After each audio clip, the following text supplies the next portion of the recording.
Well, I remember my interview with Sammy. Once he left witness protection and he wrote a book, he started doing interviews. I think it was like Diane Sawyer or Barbara Walters? Diane Sawyer. Diane Sawyer. There we go. He talked about everything else like that.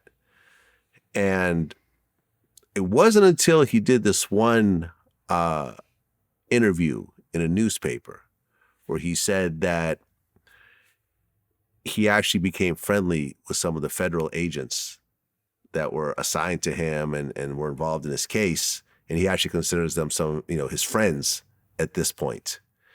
And after he did the article, he called up the newspaper and said, I want this cut out. I want you to scrap the article. And they said no. And I guess there was a back and forth. And at one point, I guess they threatened to expose like where he lives or whatever else. The article comes out, and the mafia was so upset over this that they actually sent some hitmen to go kill him.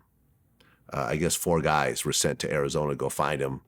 They couldn't find him. And then they ended up getting busted themselves for doing something else. And they ended up, turning against him and so forth. Have you heard the story? I heard it. But I can't really comment on how valid it was. I mean, Sammy, I'm sure knows, Well, yeah, I mean, he talked about it. Yeah. I mean, he talked about it in interviews. It's not a secret. He admitted that actually happened. But what do you think when you look at that situation?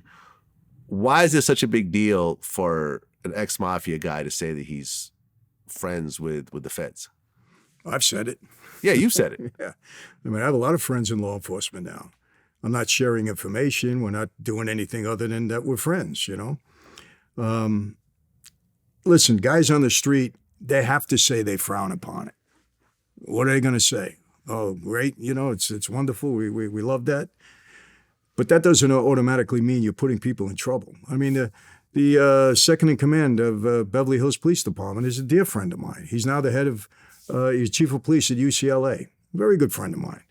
There's a couple of cops that were around when I was during my time. They're retired now. We're friends.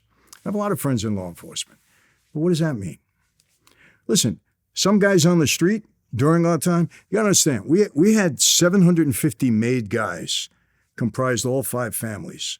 A lot of us had relatives that were law enforcement, neighbors that were law enforcement. We didn't shun them. We didn't automatically say, hey, you're no good.